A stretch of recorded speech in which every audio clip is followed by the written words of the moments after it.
चलिए एक ऐसे युद्ध की कहानी सुनते हैं जहां सिर्फ तलवारें नहीं टकरा रही थीं, बल्कि दो विचारधाराएं आमने सामने थीं।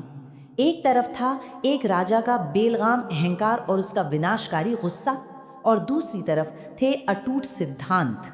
देखते हैं इस महासंग्राम में आखिर जीत किसकी होती है। तो फिर सवाल ये उठता है कि असली ताकत है क्या चीज? क्या वो शक्ति जो सब कुछ तहस नहस कर दे, या फिर वो हिम्मत, वो सिद्धांत जो किसी भी तूफान में अपनी जगह से ना हिले? ये कहानी हमें इसी सवाल के जवाब के और करीब ले जाएगी। कहानी की शुरुआत होती है उस मोड़ से जहां एक राजा के पास कोई और रास्ता नहीं बचता। लंका का महान सम्राट रावण, जिसकी ताकत से देवता भी कांपते थे, आज उस हालात में था कि उसे खुद अपने सिंहासन से उतरकर युद्ध भूमि में आना पड़ा। देखिए, युद्ध अब एक बहुत ही नाजुक मोड़ पर था।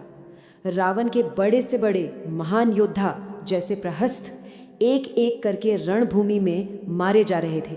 राम की वानर सेना लंका की उस सेना पर भारी पड़ रही थी जिसे कोई हरा नहीं सकता था, और हर हार रावण के घमंड पर एक सीधी चोट थी। तो रावण के दिलो दिमाग में चल क्या रहा था? सोचिए, जैसे जैसे उसके सैनिक मर रहे थे, उसका गुस्सा आग की तरह भड़क रहा था। अब ये सिर्फ एक लड़ाई नहीं रह गई थी, नहीं, ये उसके सम्मान, उसके अहंकार की लड़ाई बन चुकी थी। और उसने तय कर लिया कि अब वो खुद इस जंग का फैसला करेगा। और फिर वो घड़ी आ ही गई। रावण ने युद्ध भूमि में कदम रखा। उसके आते ही हवा में एक अजीब सी खामोशी छा गई, एक ऐसा सन्नाटा जिसमें सिर्फ और सिर्फ आने वाले विनाश की गूंज थी। जरा उस नज़ारे की कल्पना कीजिए, एक भव्य शानदार रथ जिस पर मानो साक्षात काल सवार हो। दिव्य अस्त्र शस्त्रों की चमक से उसका शरीर दमक रहा था, और उसके 10 सिर आसमान की तरफ ऐसे उठे हुए थे जैसे वो सीधे देवताओं को चुनौती दे रहे हों। उसका बस एक ही मकसद था, सर्वनाश। और रावण के आते ही मानो प्रलय आ गया। उसने तीरों की ऐसी बारिश शुरू की कि वानर सेना में हाहाकार मच गया। सैकड़ों सैनिक मारे गए। एक पल के लिए तो ऐसा लगा कि अब इसे कोई नहीं रोक पाएगा। लेकिन कहते हैं ना कि जब अंधेरा सबसे घना होता है, तभी उम्मीद की कोई किरण भी चमकती है। और अब इस युद्ध का रुख हमेशा हमेशा के लिए बदलने वाला था। यहाँ एक तरफ था रावण का अंधा गुस्सा जो बस तबाही मचा रहा था, और दूसरी तरफ थे राम और लक्ष्मण, जिनके हर तीर में रणनीति थी, धैर्य था और धर्म था। ये सिर्फ हथियारों की लड़ाई नहीं थी, ये संयम और क्रोध का मुकाबला था। और फिर अचानक देखते ही देखते सब कुछ बदल गया। राम के एक दिव्य बाण ने रावण के रथ के टुकड़े टुकड़े कर दिए। उसके सारे हथियार बिखर गए, और उसका वो सोने का मुकुट जो उसके अजेय होने की निशानी था, वो जमीन पर धूल में जा गिरा। लंका का महान सम्राट आज रणभूमि में निहत्था खड़ा था।